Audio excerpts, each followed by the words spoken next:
Pepsi Prebiotic Cola in original and cherry vanilla. That Pepsi taste you love with no artificial sweeteners and 3 grams of prebiotic fiber. Pepsi Prebiotic Cola. Unbelievably Pepsi. Hey, man. How's that supplement business of yours coming along? I am about to launch it tomorrow. Yeah? Do you know anything about supplements?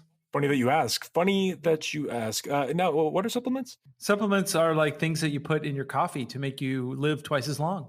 Ooh, well then that's a good market. That's a great piece of copy to put on my sales page. I think so. Live twice as long with this, but you have to. There's like FDA stuff, and it's intense. Do you know anything about that? Like anything about like marketing supplements? You could say whatever you want. You'd be like, hey, you're going to live forever, and then at the very end of it, you have to just say, FTC warning: the following is not approved by any doctors, lawyers, or anybody. This is like user discretion is advised. Right. Well. Lucky for you, we have somebody who can clear the air, because this guy, not only is he a supplement company guy, he like made his own supplement company, but he's also like got his own web development marketing company. He's like 2 in 1, man. Yeah. What do you think about that? I think that's insane. And he's a stand-up comic or improv comic or something. So, I mean, geez, he's more accomplished than me. Well, this should be more entertaining than us, I'm sure.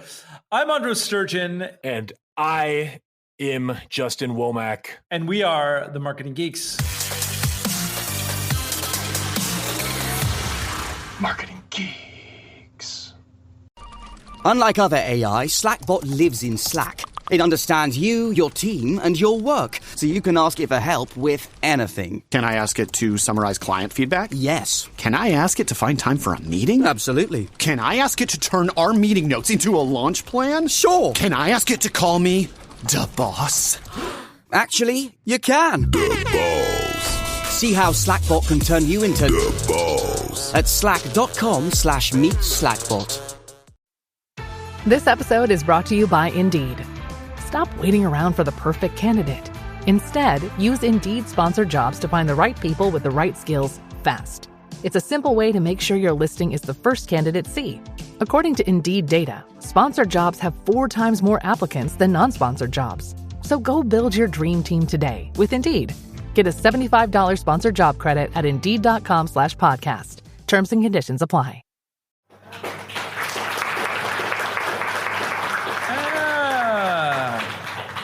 Welcome to the show, everybody.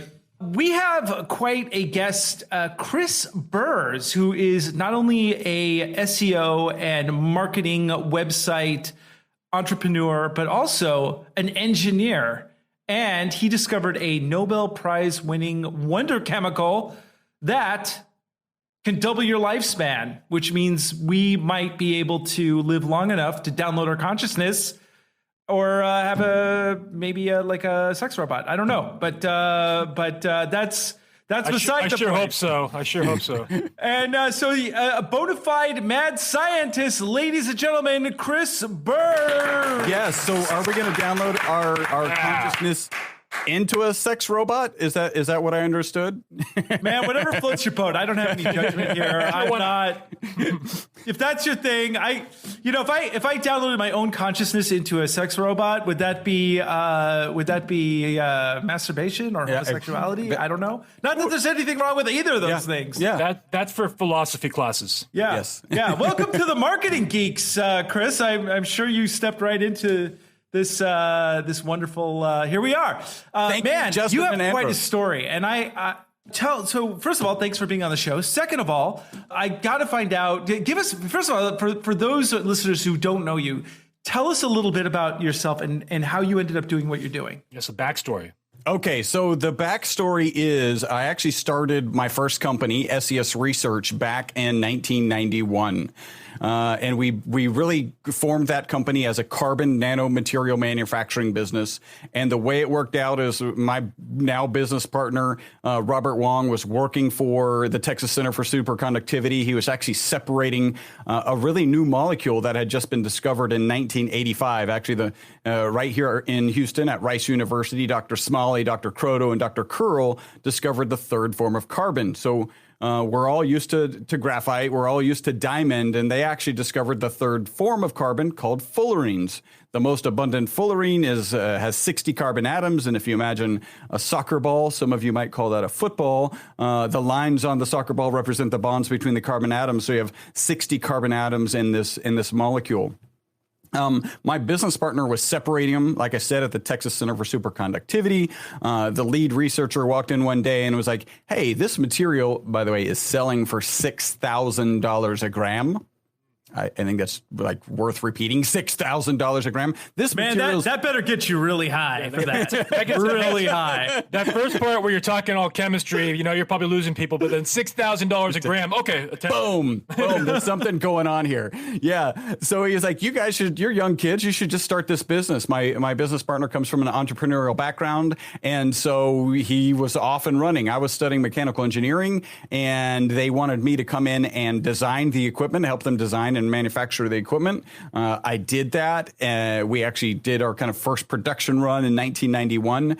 This is a great kind of business case. This is so very true. Our entire business plan was written on how much of this material, carbon-60, that we were going to sell to the University of Houston. And to this day, we have sold zero to them. So, yeah, pivoting all the time.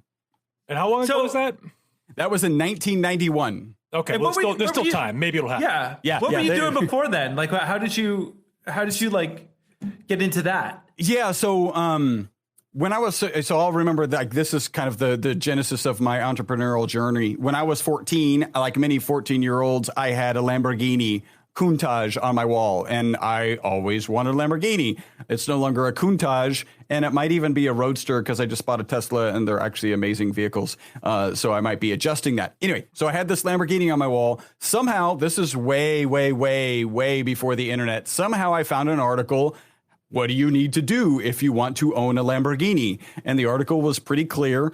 You want to own a Lamborghini, become a brain surgeon. You want to own more than one Lamborghini, become an entrepreneur. So like at that article, I was like, okay, well, if I want one, I probably want more than one. Let me become an entrepreneur. So I actually went into school studying mechanical engineering because engineering is the fastest, quickest way to a really high salary. Maybe not really high, but a high salary so that I then would have the cash flow in order to start a business. And before I even got out of school and started earning the kind of engineering dollars, Robert and I started SES Research together.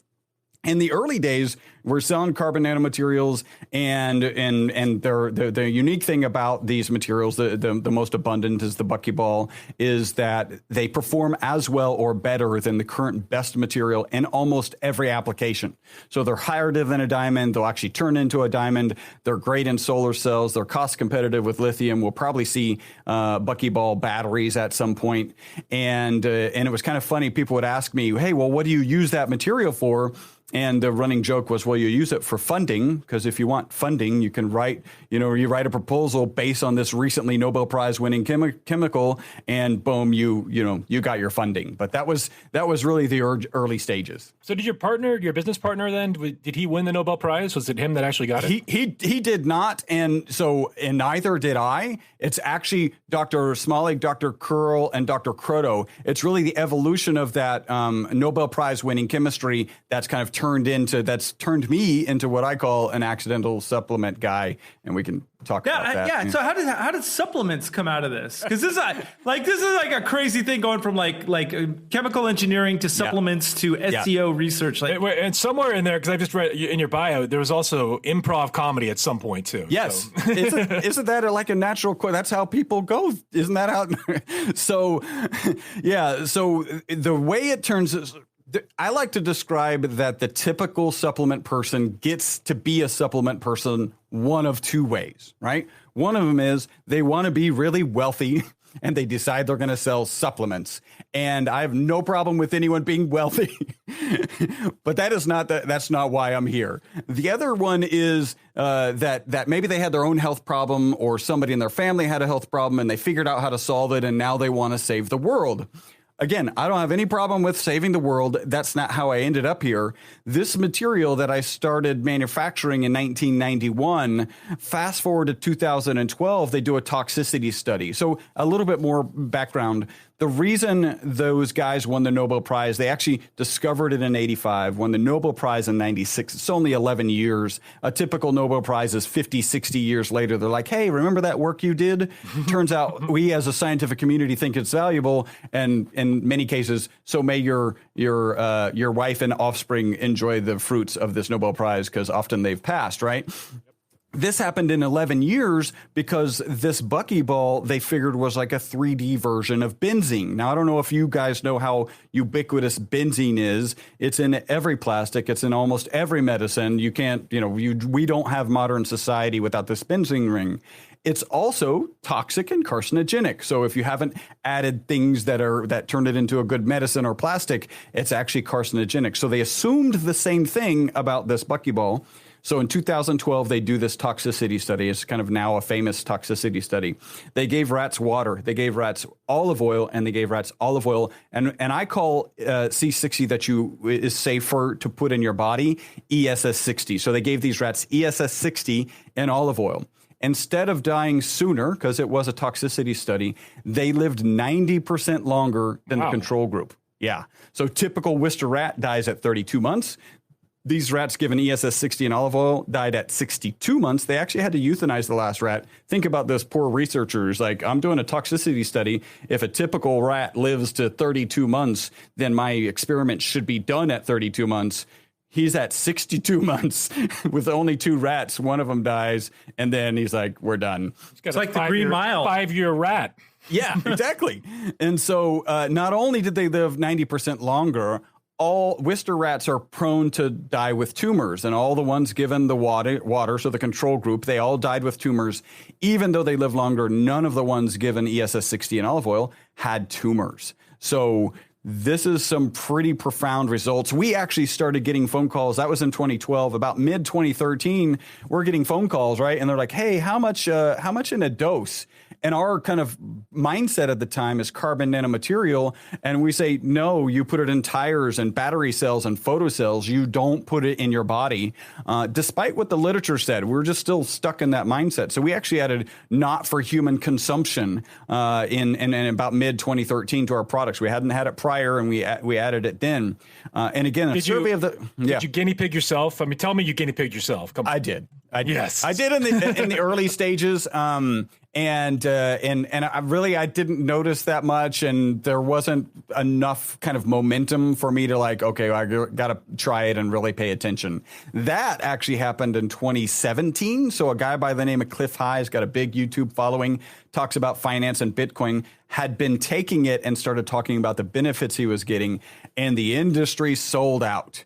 Wow. Well, everybody except for us, because we're the largest manufacturer and distributor of ESS 60 on the planet. And so we had plenty to go around. And then really in 2018, so now I'm not the supplement guy who's focused on making money. I'm not the one focused on saving the world. I'm a guy who keeps getting phone calls and I'm trying to figure out what to do with it. So in 2018, I asked kind of really 2 questions. First one is a moral question. Yes, I do take it. I take it every day. I actually take more than the recommended dose every day. My wife takes it. Everybody on my team takes it. And obviously we have thousands of customers who are taking it. I'm comfortable selling it. And then the other one is the FDA and the FTC, and we're on the right side of those institutions. And so really in 2018, we started kind of formulating a marketing plan, putting together a more retail brand that had a lot more kind of commercial appeal. And then I started getting on podcasts.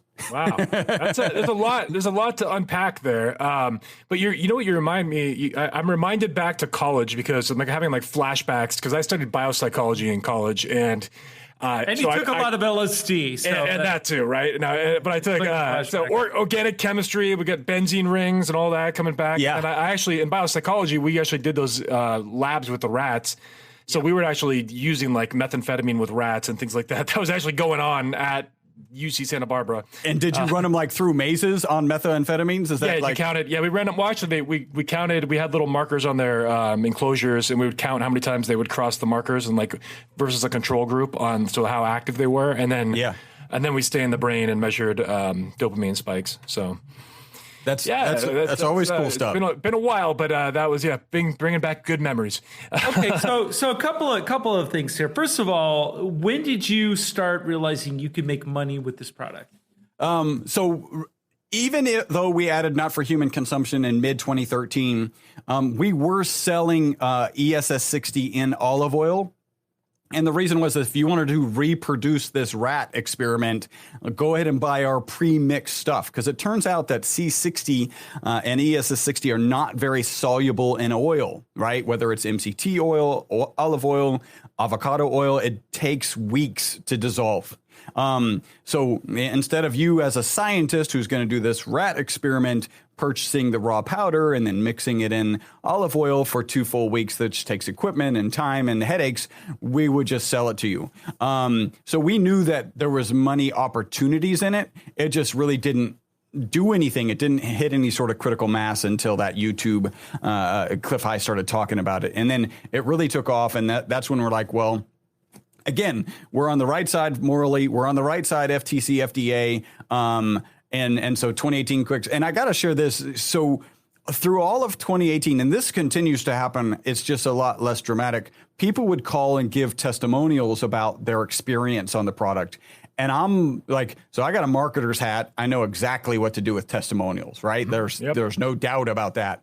I'm also a scientist who's wanting more like concrete information, right? So we've got this longevity experiment, and that's well and good, but like, what are we doing to get additional information? So we're already in the process of funding a redo of, that's the next scientific step, a redo of the original study. And I was actually I don't know if you guys are familiar with Oura rings. They're a wearable that kind of keeps track of sleep. No.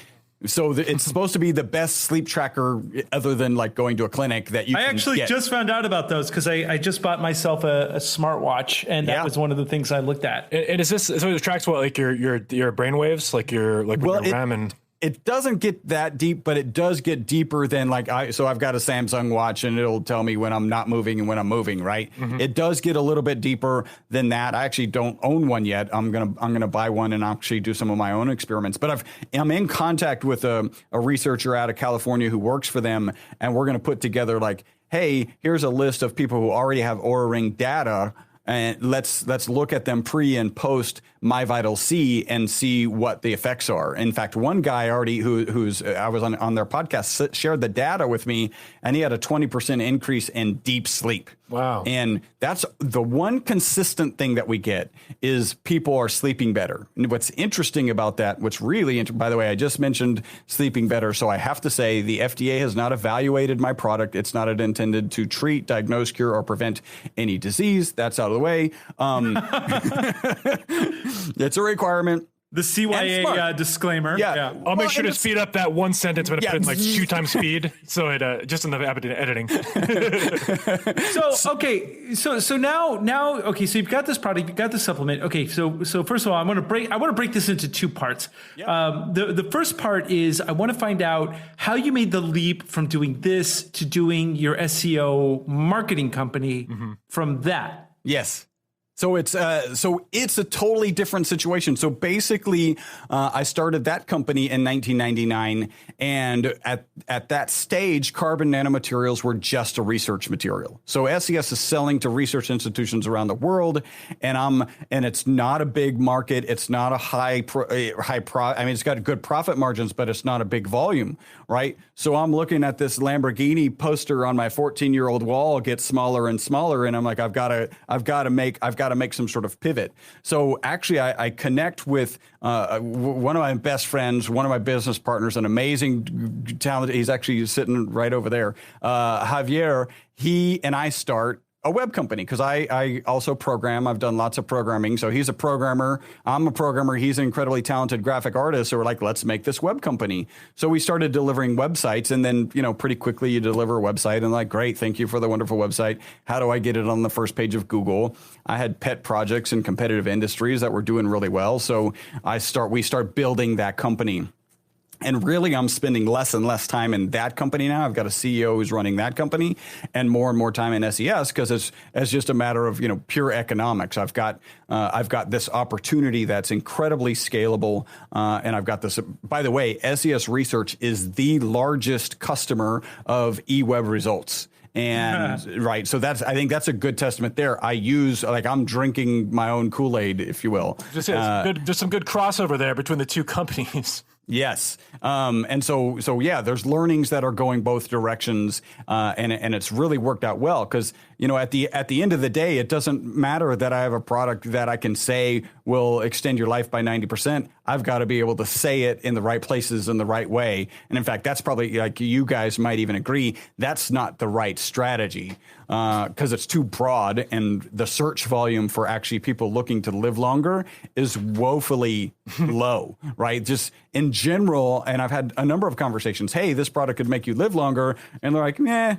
Like a lot of people. That's proactive. I mean, you got to find a reactive thing. So it's like, I just got diagnosed with something. Now cure me. Those are the people. Yeah, and if you're talking to like my grandmother, who she's gone, but before she was, she'd be like, why do I want to live longer? Why don't you just kill me now? And I think that's the mentality. So people will say, and then I'm like, well, but what if you could be healthy and whatever, active and doing all the things that you're doing now, and then you can like see the wheels start turning, and they're like, well, okay, well now we're talking. Well, there is a community that's developed, like this biohacking community that I would think would fit very nicely with your market there, and people like Tim Ferriss have kind of given life to that, at least. In my mind, he's one of the leaders of it. Absolutely. Do you tap into that much? Yeah, so that's some of the podcasts that I've been on. So like Biohackers, the Bioalchemy Hacker, there are a whole bunch of names and different podcasts that are out there, and they do work well. And still, that's still kind of fringe. I mean, at the end of the day, if the thing I'm hanging my hat on is this, well, I've got two, right? If you break down the study, you've got, okay, no tumors. But yeah, how am I going to sell an and in reality, there's a big difference between preventing tumors and people who have tumors and curing that, right? There's totally different processes, biophysical processes. But to go out there and say, look, I have the supplement, it landed in my lap, and I don't know, it cures cancer. Like, okay, so how many red alarms go off in your head, right? Lots. And then, oh, by the way, it will make you live 90% longer. Like, yeah, right. So you've stopped listening to me, right? So some of the strategies we have right now are like, hey, consistent testimonial is you sleep better. I read a book called Why We Sleep. The book is one of the scariest books I've ever read about like what happens. And this is like all data driven. What happens when you don't sleep, right? Your blood sugar is not controlled. Your cardio health is diminished. Obviously, you don't remember things as well. Like all of these horrible things happen to you. And the current solution is to take something that just knocks you out, right? That's a $2 billion industry, these quote unquote sleep aids, but all they do is knock you out. They don't let you get your NREM and your REM sleep. In the case of our product, our customers are like, if you take it right before bed, some customers will actually not be able to sleep, right? They're a little more active. So you take it in the morning, you've got energy throughout the day, and that morning dose helps you sleep at night. There's nothing like it on the market. So, okay, a couple of things here. First of all, I want to address more the marketing aspect of your product, because you have something that, as you said, because most people are skeptical. As the saying goes, if it sounds too good to be true, it probably is. The funny thing is, living here in the Netherlands, is that the Dutch just have this innate sort of skeptical sort of thing, right? Which is funny, because I show up, I'm like, you could take the American out of the boy out of America, but you can't take the American out of the boy, right? And so when I show up, I'm like, hey everybody, we could do this amazing thing, and this is how it's done, and they kind of look at me and they're like, what are you talking about? Like, really, so that is not the appropriate level of skepticism, sir. Yeah, exactly. As the saying goes, if we can all get a meeting together and agree that we can't agree on anything, then it's a successful meeting. But so how do you deal with, like, first of all, overcoming the skepticism? Like, what do you do in your marketing? And number two, how do you leverage this particular thing so people will get buy-in from you? So how, you said you mentioned you do podcasts. So what have been the most successful things for you? Because we've never had anyone who's like, we do have some of our 7 listeners. I'm sure 2 of them deal with like supplements. Is that Tom or is that George? George. Aloysius, I think. So how do you deal with that in particular? Yeah, so in reality, it's a bit of a journey. We understand that because the search volume for longevity is so low, it's the low hanging fruit is carbon 60. Right? Because some people are hearing about it, some people are reading this rat study, and it's being recommended. And from an SEO perspective, I mean, we are the ones who provided the original material in that original rat study. My company, SES Research, is mentioned in it. So we have a head start, but in a particular market where people know what they're looking for, right? So the next step is got to be, in our case, where we've kind of selected, and literally this is happening. I've had conversations today about how we drive this on Amazon, right? So we're having conversations about, well, how do we drive nootropics, right? So that's a growing industry, and it's and a lot of people are kind of doing nootropic things, and we know that we're getting a lot. Our customers are saying mental acuity and energy and being able to focus. But I'm sure the keyword, like the cost per keyword is probably like unbelievably high for those particular keywords, right? So even nootropics, it actually has about the same search. And this is, I'm going to split. This is on Amazon because I just had the conversation today. On Amazon, the search volume for nootropic is about the same as for carbon 60. Right. So that's, they're about the same as about 200,000 searches a month or something. But you dominate that particular keyword for carbon 60, right? So there's some interesting marketing learnings. So from an online space, not Amazon space, you can't search for carbon 60 and not find my company. You just can't do it. And we're probably usually in the knowledge graph, sometimes in knowledge graph in positions 1 and 2, right? So people often will email us and say, "Why, I heard about this product, I was taking it, then I did my research, I realized you guys, the origin of it, you were the ones in the original study, so now I'm going to buy from you." So those people who are actually kind of educating themselves, they always find us. And then look. I'm looking up carbon 60. So what are the benefits right here? When I search it, what do people ask? What are the health benefits of carbon 60? What is carbon 60? How much carbon 60 should I take? And then the Wikipedia entry for fullerene is right up there.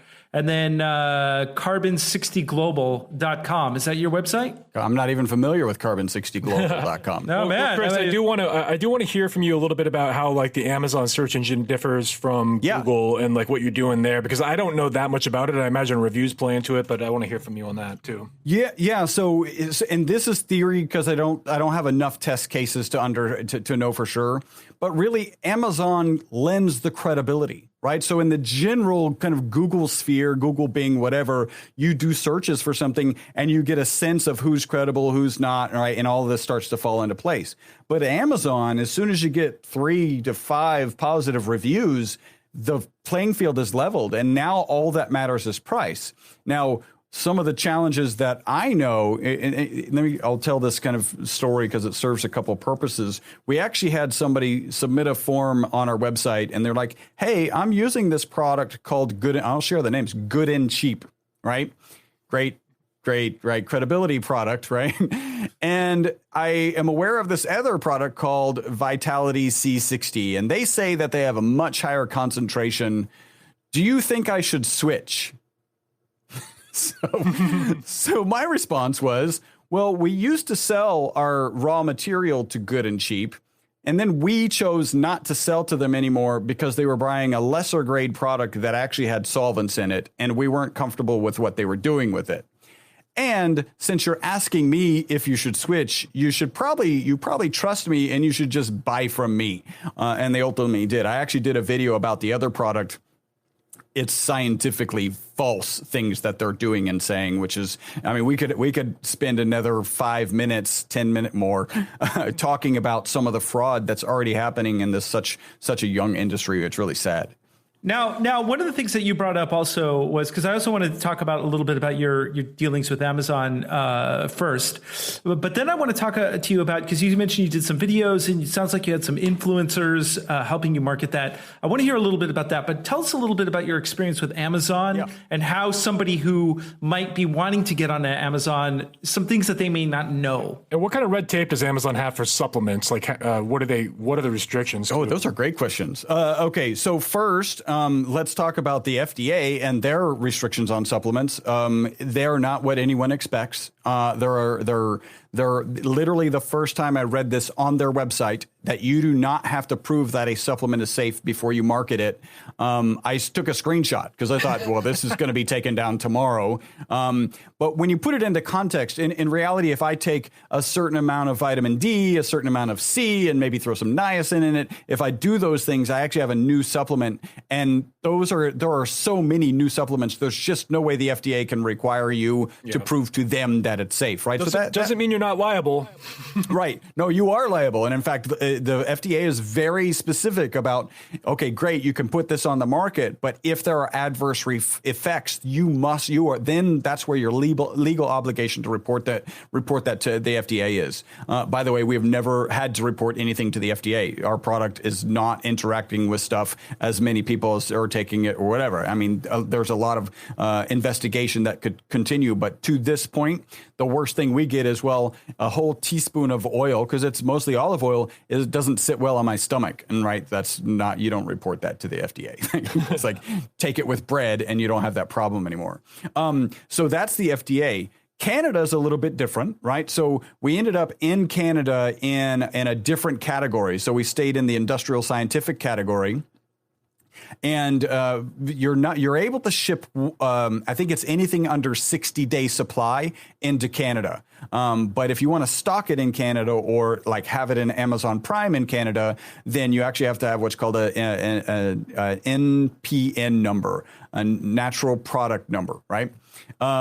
And so we're actually working on the process of getting that. So Canada is different than the U.S. And in U.S. we're in topical. Canada, we're in industrial. And what about the EU? Yeah, I was just going to. Yeah, UK is industrial. So we're listed as an industrial replenishable product there. We're in Arab Emirates, and we've got one that's in topical. So that's a supplement, and then the other one is in industrial. And then Australia also. So only here has it been relatively straightforward for us to get in as a topical, as a supplement. They call it a topical, which was confusing as all get out for me at the beginning. In the Amazon atmosphere ecosystem, so I've run pay-per-click ads, I run Facebook ads. So the whole kind of ad game, I understand. Certainly the keyword game, I understand. And so it was pretty straightforward. It took some time, but there was nothing rocket science to getting your product listed on Amazon and then to actually start running ads for Amazon. And they use things something called ACOS, which is just like your revenue versus your ad spend. And I can't remember the exact equation. I don't even care about that. I'm like, here's what I spent, here's what I made. I know my margins, so do that again. But I've really kind of maxed out what I can spend on kind of the old market. And that's where that conversation today with a group that does Amazon ads was really focused on, hey, how do we do nootropics and how do we do sleep aids with this product? Because we're getting great testimonials with those two pieces. Do you tend to, for your advertising budget, do you tend to kind of go for a break even with the expectation that your customers are going to continue to buy, or what? What's kind of your goal with? That's a great question. And so what I would tell, on the eWeb side, what I would tell customers is you got to know your lifetime value and you got to be shooting for lifetime value. Because, if you've run any kind of pay-per-click campaigns, and this is kind of Google AdWords campaigns in a mature market, that there's no way they're making money on their first. Like, it's almost this ratio of profit margin to what's being spent on an ad to what the conversion rate is from that ad is exactly the margin. You're breaking even, maybe even losing a little bit. But if you know your lifetime value and you continue to deliver good stuff and follow up properly, then it's profitable in the long run. So far, I haven't had to go down that path. Really, I'm spending just as much as I can on Amazon, and so I'm not having to rely on the next ad. And even with MyVitalC, I've really shifted and have focus on getting subscriptions. Now I'm working with the company that's working on a funnel. Because eWeb, we're really SEO, some people, remarketing. That's kind of the niche. Those are the first things you really need to do from a marketing perspective, in my opinion. Getting into whole funnel build outs is a much more complicated beast.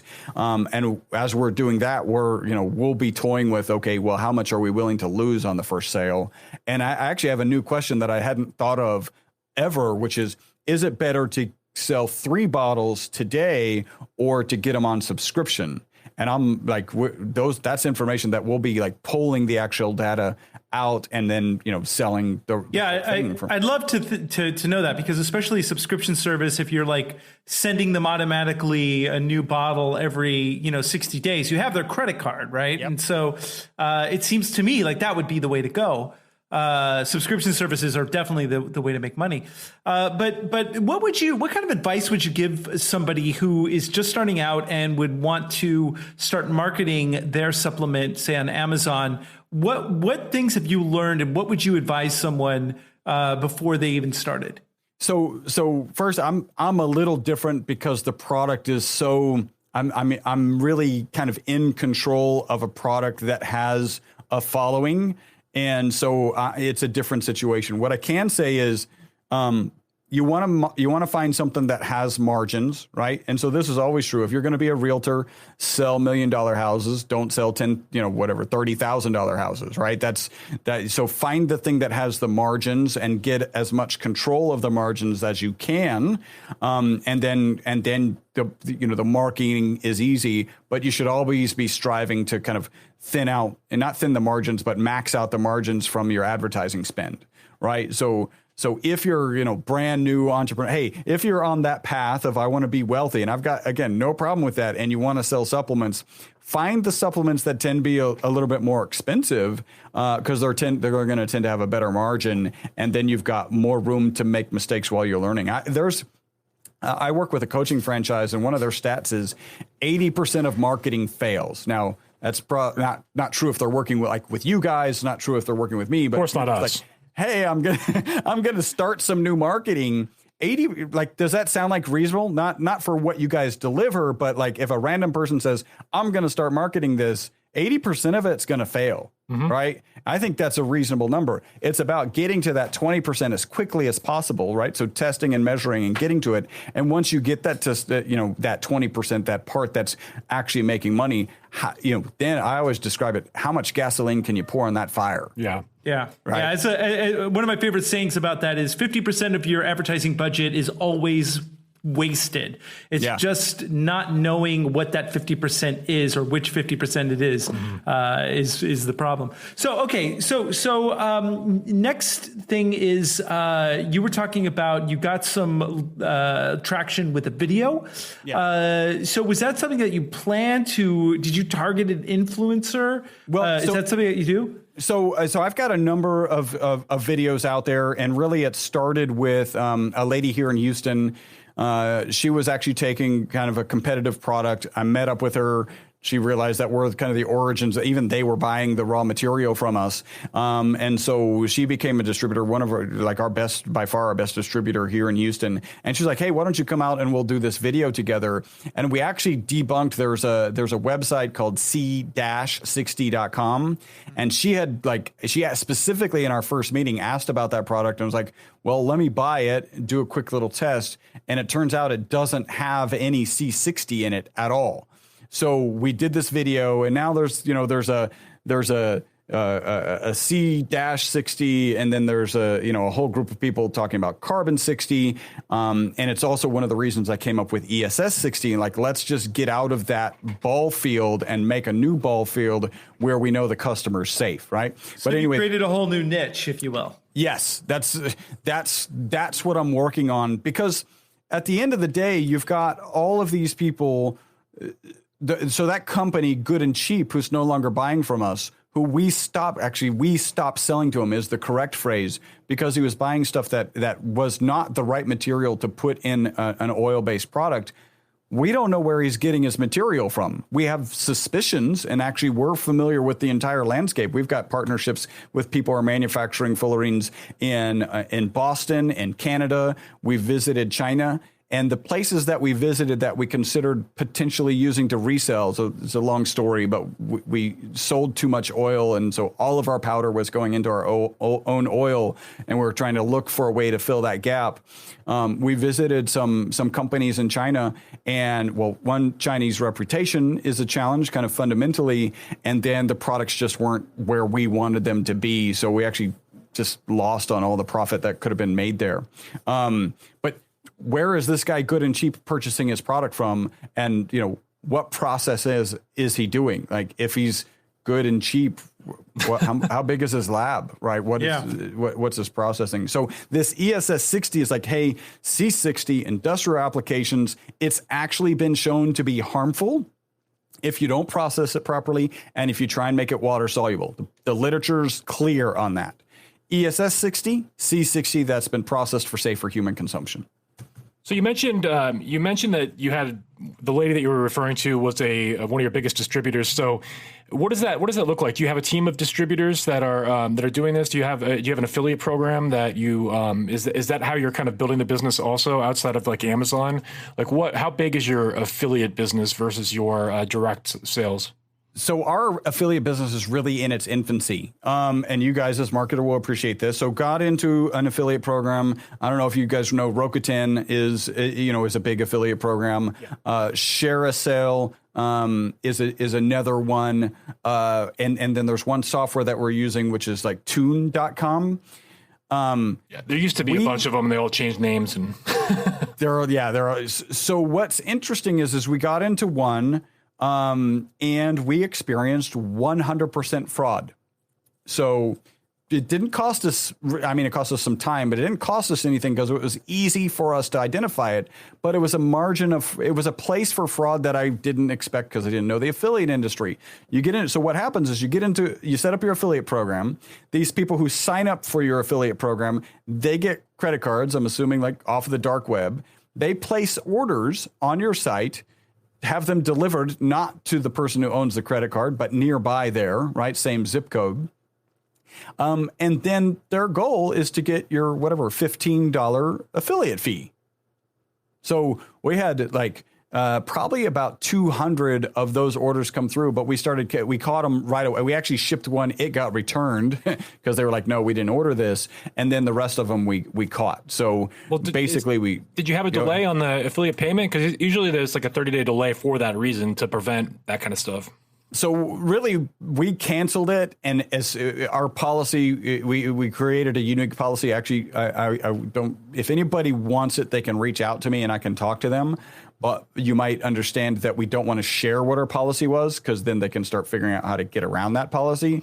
But it was pretty easy for us to identify the fraudulent purchases. And basically, as soon as one affiliate hit a certain number of fraudulent purchases, we just banned them. So they were no longer sending traffic. These were so sophisticated. They know that if they just go and have an affiliate make a purchase, that, you and I both know if there's 100% conversion rate, yeah, it's probably fraud, right? Yeah. So they're actually paying for traffic, right, and figuring out how to drive traffic. So you're looking at them as a legitimate affiliate, and then dripping in these bogus actually purchases. Pretty smart. So they have it's very smart. They have a 1% conversion rate, and you're like, okay, yeah, that seems reasonable. And then, but it's all fraud. So interesting. I've literally dabbled on the side of starting my own affiliate program for one of those big networks. So that's interesting to hear.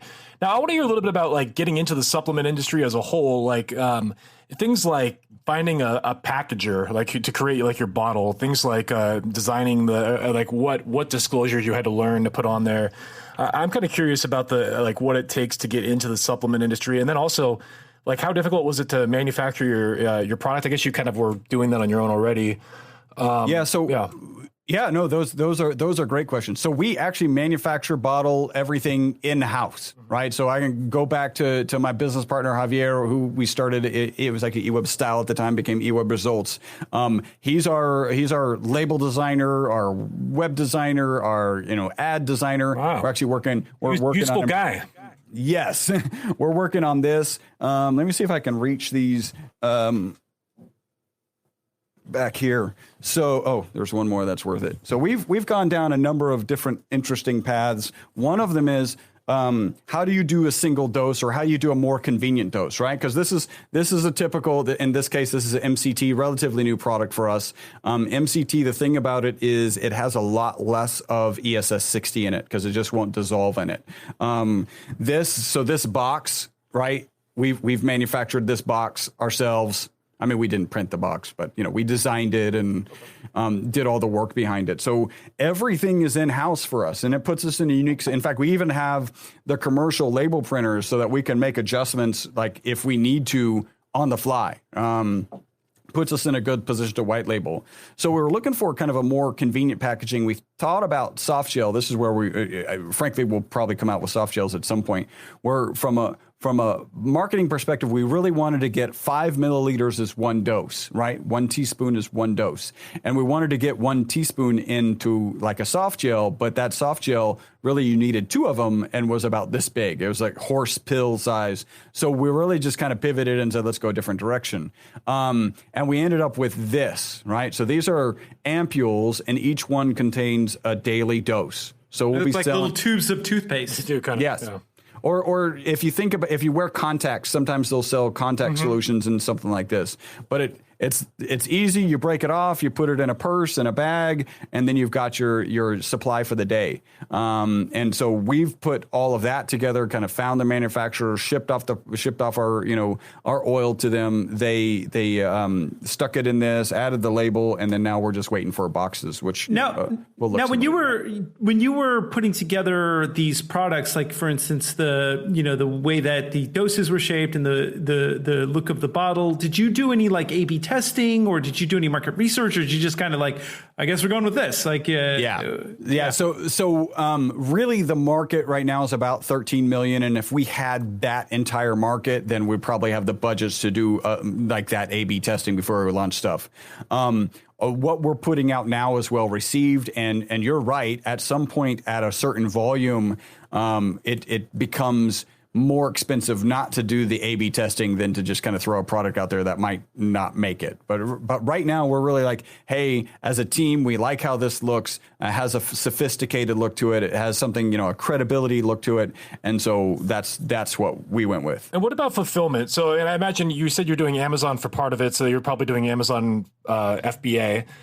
Yep. But for the rest of it, are you using like Shopify? Are you doing that all in house? Like do you process all your orders? Do you do all the shipping from somewhere, or how do you go about like fulfilling orders? Yeah, so really we have a WooCommerce site, and that's tied into, I don't know if you're familiar with ShipStation. ShipStation basically sucks the orders out of WooCommerce, and then it's tied to our kind of FedEx, UPS accounts, and then that automatically prints out labels and packaging slips. But so you built the main site on WordPress with a WooCommerce plugin.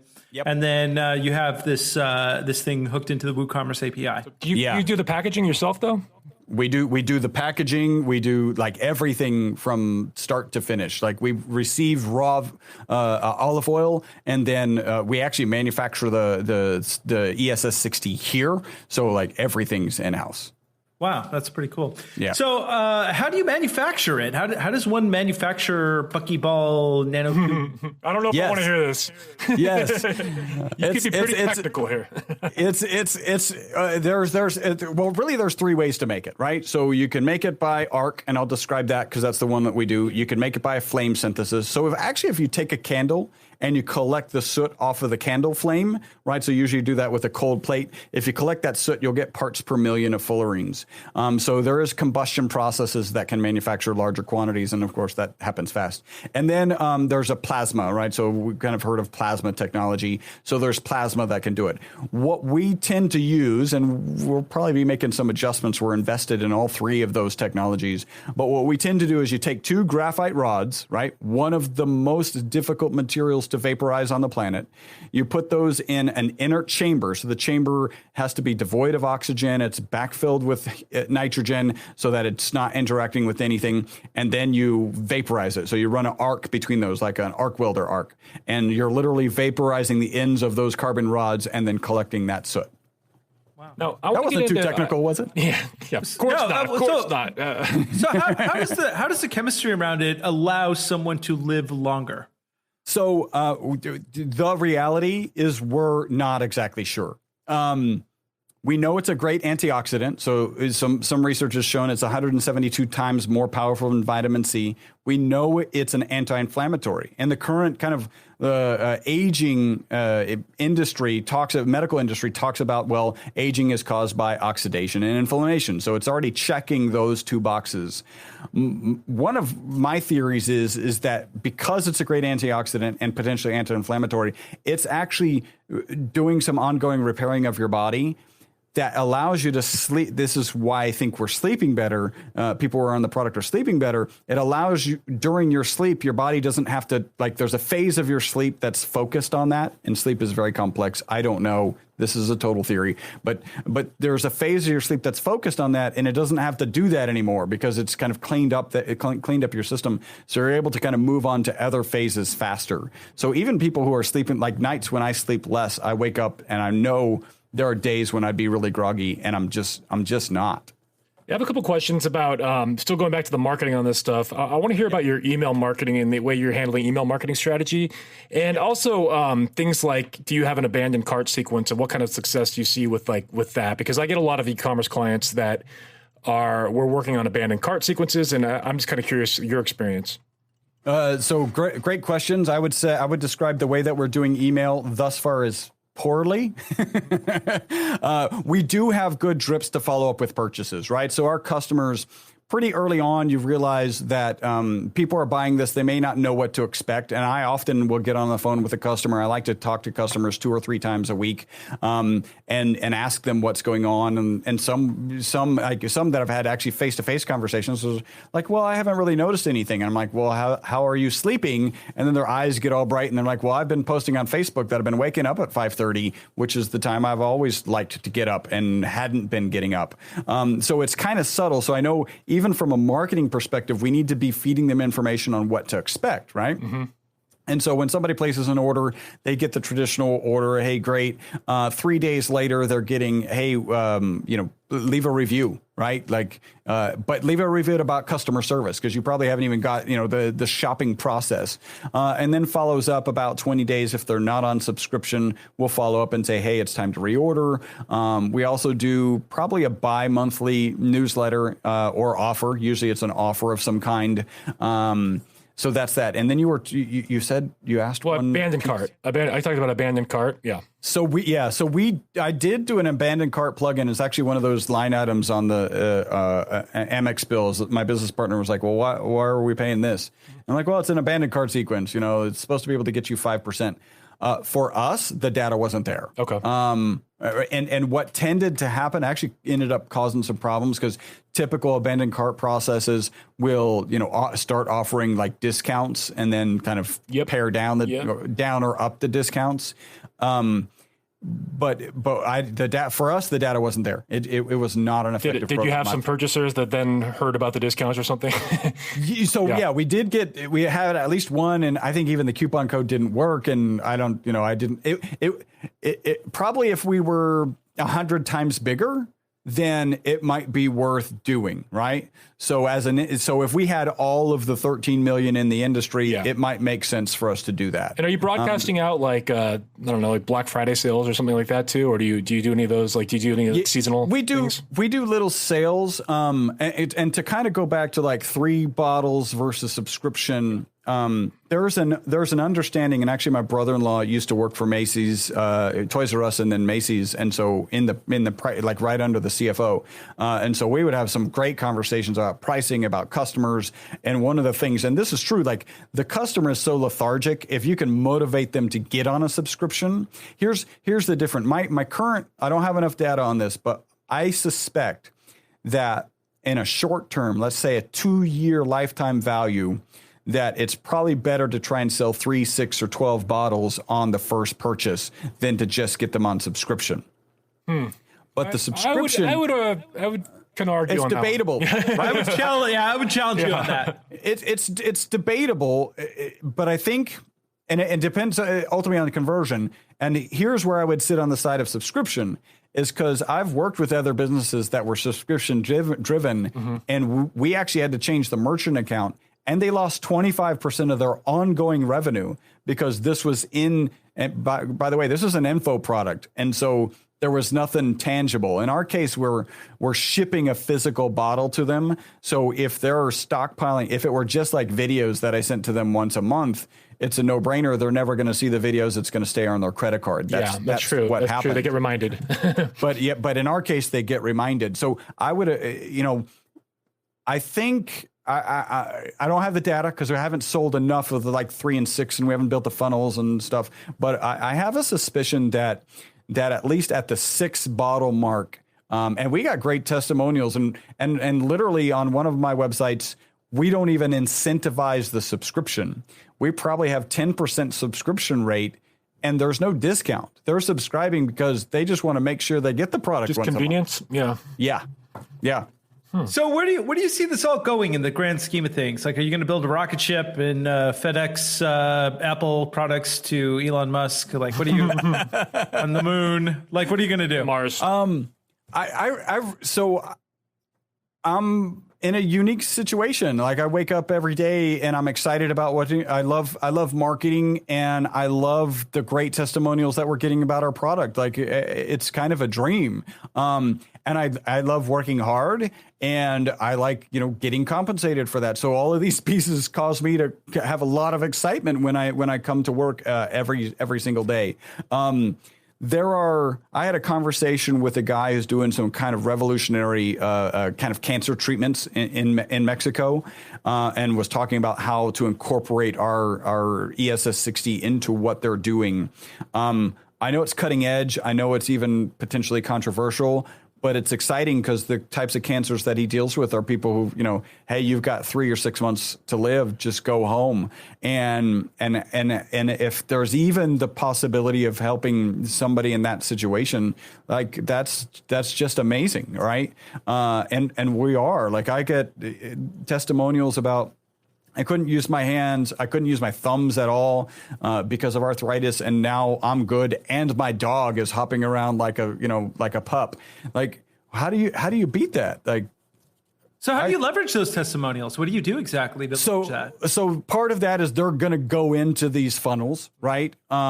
And I'm not leveraging them enough. Really, one of the things that I've had kind of on the back burner is I need to do videos where I'm getting on and actually reading the videos and, doing my FDA disclaimer and then radioing the videos and just sharing, hey, this is exciting. I couldn't be luckier. And I think that's going to drive a lot of value. But certainly using those, we actually end up turning them into blog posts on our website. So they're there. I'm not leveraging them like I, should. And where shame on me. And where's your stand-up comedy? Where does all this come in? And like, where can we see you live? Yeah, so I did professional comedy improv, which is just like Whose Line Is It Anyway? So I didn't do right. So get in front with another of a stage with another actor, get a location and a storyline for the show. I haven't done that in a while. I did it for about 5 years straight. I loved it. It's amazing, but that theater, hopefully not because of me, but that theater closed down. And there's other improv troupes here in town, but that particular one was right down on the street, and I didn't really have to practice. I just showed up. And I think, and I haven't even investigated it because I haven't been that driven, but I think I would have to practice with the other group, and I'm lacking time. You're lacking. So I get to come on podcasts and just wing it with people, and it's like improv. And it's amazing. Yeah, it's just like well, listen, man, it has been great, and we would love to have you back on the show to figure out how the subscription service went and what you learned once and for all. Yes. So where can we, like, our listeners find you, get your products? Yeah, tell us all about that. Yeah, so they can listen to my podcast. So my marketing podcast is called the SEO Podcast, Unknown Secrets of Marketing. That's available at bestseopodcast.com, so you can find us and connect with us. Is your co-host on that podcast the same? Was that the influencer on YouTube that like you partnered with, or is that someone different? No, the co-host on that is Matt Bertram. He's the CEO of eWeb Results, and he wrote a book called, and maybe you guys, we can follow up after the show. Maybe you want to bring him on. He wrote a book called Build Your Brand Mania, about how you build your personal brand to support whatever it is that you're doing. Like what I'm doing now to support MyVitalC, or what he does on other podcasts and influencer space. Yeah. So that's that podcast, and then. I love what you guys are doing. I want to make sure that you're included in this. If somebody's interested in trying MyVitalC, they can actually go to myvitalc.com/geek. Make sure you include the /geek so these guys singular get some or plural? Well, geeks. Geeks with an S. Because there's two of you, right? There's two of us, yes. Yeah. Well, and three with me on. Unless you've been drinking, then there's like four of us. And really, once we've been drinking, no one's geeky. We're really suave, sophisticated individuals. That's right. The antithesis of geeks. So myvitalc.com/geeks.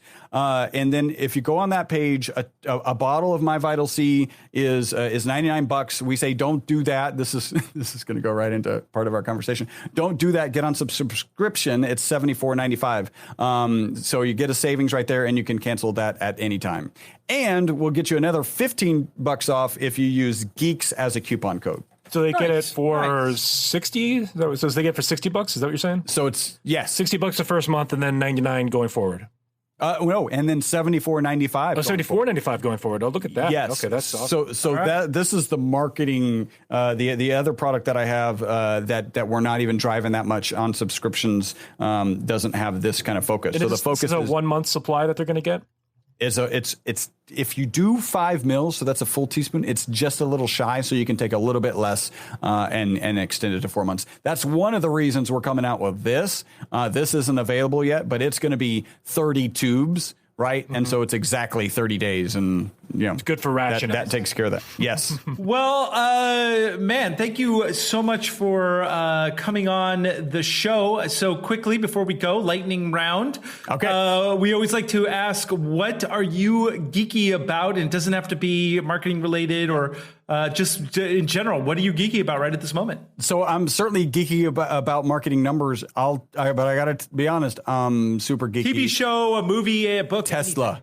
Tesla. Yeah, I got a Model 3, and so I've. Do you have the Lamborghini doors? So at least you have those doors going. No, you don't have what? Yet. No. Come on. I don't know. Somebody. So I think it was even my wife was like, "Well, you really like Teslas, and they have this Roadster that's coming out. Maybe you don't need the Lamborghini." I'm like, that's definitely a possibility. I feel like I need one just because you got to fulfill that vision board thing. Yes, and good then for I might your story. have it That's just good for your brand. And I finally have it. Yeah. I never drive it because it's boring compared to the Tesla Roadster. Justin, what are you geeky about right now? Man, I don't know. What am I geeky about? I guess I've been like cranking out podcast numbers and analytics. You talk about marketing numbers.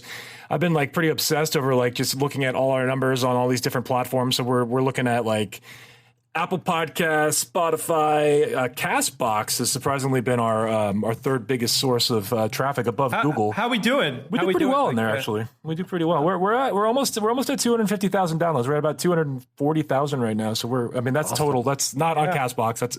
That's aggregate. But our 7 listeners listen to the shows over and over again. And then as far as I'm concerned, I just got my Jarman smartwatch. And so I can track my performance. So I'll try some of the C60 and then MyVitalC and see if my performance changes in my algorithm. Now that you mentioned that, I'd love to send you guys a couple of bottles each, right? Oh, yeah. Bottles to you. And then if possible, kind of the little teaser here is maybe come back in 30 days and you guys can talk about any benefits that you have. Yeah, we could. I don't know that I'm going to have the data that we would like to have in 30 days. But I might actually. We're moving pretty fast on that. We could do one of those like 10-minute bonus episodes and talk about the results. Yeah, we will. Yeah, we will. As a follow-up. Well, shoot, man, thank you so much for being on the show. And you're going to the game today. Yes. So that's right. Yeah, World Series Game 6. The Astros have a shot to close it out. You excited? Yes. I did actually go to the first game and we lost, and the kind of general environment, my wife and I went to the World Cup and I saw Argentina versus Nigeria, and that environment is insane. Like it's just wonderfully insane. And I'll say that the game 1 of the World Series was kind of boring compared to that. I bet. And I was thinking, it's not the same. It's not the passion. Yeah. And I was thinking I might not go back, but this one is hopefully the end of it. Like this is the winning game, and so. When they won last time, did they win on the road or they win at home? Do you know? I don't remember. I'll be honest. Yeah, that's kind of nice to get a chance to win it at home too, and they have two chances. Yeah. Well, if you ever come out, if you ever come out here to the Netherlands, please look me up, man. I would love to hang out. Yeah, can you ship to the Netherlands for him for the Yes, absolutely. Right. We've got it in UK, so we just send it over from Amazon UK. Nice. Ladies and gentlemen, Chris Burres, thank you so much. Thank you for being on the show. And have a great rest of your day, man. All right, you too. All right. Well, that was highly entertaining. As a quick epilogue to this episode, I did want to add that the Astros did not win. They lost that game and the next game to lose the World Series. Spoiler alert, sorry if you missed the games and you were going to TiVo them, or I guess TiVo's not even a thing anymore, but you were going to watch them again. And before we leave, I wanted to give a shout out. We're going to be doing more of these podcast recommendations as we come off the air. I want to give a shout out to a podcast called The Playbook with David Meltzer. Now, David is an entrepreneur, he's a CEO, he's an author, he's also a sports writer and a keynote speaker as well. And the podcast features conversations with the most influential CEOs, sports icons, successful entrepreneurs who share their personal and professional play-by-play of what, why, and how to achieve anything you set your mind to. I thought that was kind of a fitting segue with the Astros there. So I wanted to just give a shout out to David Meltzer. Does awesome work over there. Great interviews, awesome guests. It's a great supplement to what we're doing here on Marketing Geeks. So go check it out. And before we go, we've got my lovely wife Iris, who is also our producer, and she's going to tell us what's coming up. What is coming up? Pretty soon you are talking with Rebecca Costa. And Rebecca is a sociobiologist and a futurist and an author of 2 books that are very highly recommended on Amazon. She's a publisher in several newspapers, New York Times and Washington Post. And, well, I'm very curious what you are going to ask Rebecca.